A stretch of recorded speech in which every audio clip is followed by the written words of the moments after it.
Chapter 4. Beelzebub. It's late when the door on the penthouse opens inward. The sound makes Beelzebub look up from the scrawled note quickly. Beelzebub stands from the bed, wiping at his eyes a moment, before clearing his throat and moving to the door silently, the note forgotten on the duvet. Michael. It's Michael who's come into the penthouse. Beelzebub silently watches him through the crack in the bedroom's French doors, holding his breath. He's gotten a note Michael had sent to the hotel. Thought he wasn't coming. Michael lifts the lid on the silver tea set. The food was gone by the time Michael had shown up. That said, Beelzebub should have waited. But he couldn't. He was never good at waiting. Not around food, anyway. Beelzebub opens the door and smirks, speaking up. "You're here." He tries to keep the surprise out of his voice, but he doesn't seem to manage. He stands in just his black dress shirt and waistcoat. He's left his jacket and tie on the bed with the note. "I got a note from the front desk." He thumbs over his shoulder. "I wasn't sure if I would be able to come." Michael stands up straight and sets the lid back down on the empty plate. "I don't even know if I can stay." "What?" He swallows. "With everything that's happening." Beelzebub watches him unbutton his jacket and slowly remove it from his shoulders, looking around. Hand going next to his tie to pull it loose, it hangs down around his neck. Beelzebub leans on the door, stuffing his hands in his pockets. "This isn't going to be easy, not for anyone, least of all the two of us." "We've lost an angel," Michael says firmly. "That's not acceptable, and you have to understand that. And you're holding one of mine, who will probably die," Beelzebub says softly. "You have to consider where I'm standing." "He was in the wrong place," Michael argues. "What?" Beelzebub walks forward, interrupting, pulling his hands free to gesture. "At the wrong time?" Beelzebub points angrily at Michael, and suddenly pockets the hand. "He was seeing his child," Michael informs, "a hybrid known as Quilla. She's recently had a baby, and he's a grandfather." Beelzebub pauses. "I didn't know that. That wasn't in our files." He turns around a moment to think. "We just found out for ourselves." "That doesn't make it better, Michael." Beelzebub frowns. "I won't get in a row with you. Not here, not now." Michael looks away. "I should go." He's glancing around like he's looking for something. "We must stop these clandestine meetings."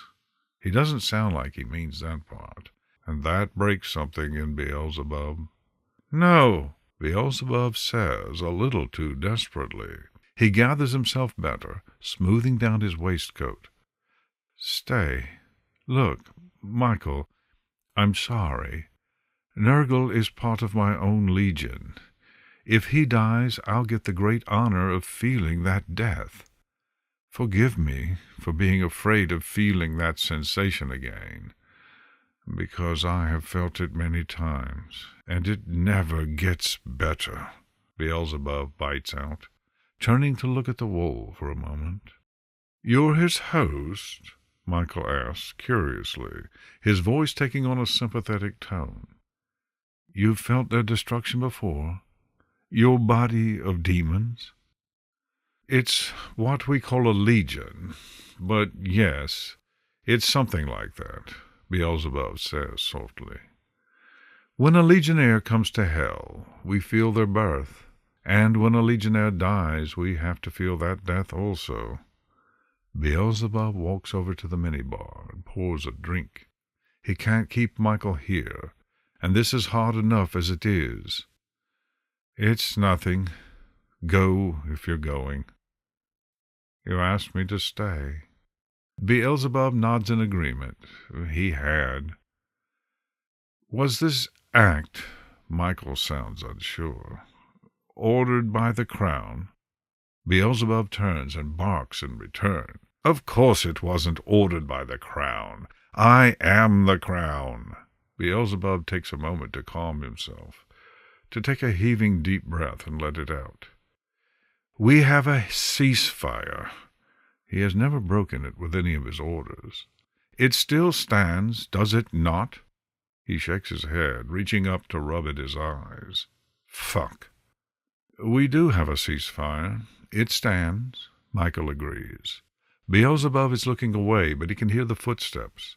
He can feel the firm hand on his shoulder. We do. It is more of a grounding statement to enforce how they both feel right now. Beelzebub lifts the glass he poured and pours the amber liquid inside. He makes a face and lifts the bottle. Bourbon. He sighs and sets it down. Never a good cognac when I need one. Michael's arms wrap around him. I'll call down to the front desk and have some brought up. Michael's chin rests on his shoulder, and they stand there for what feels like an eternity. It's fine. You don't have to do that. Beelzebub shakes his head. What do we do? I don't know, Michael murmurs. I suppose we let the process go forward. A pause. That's all we can do.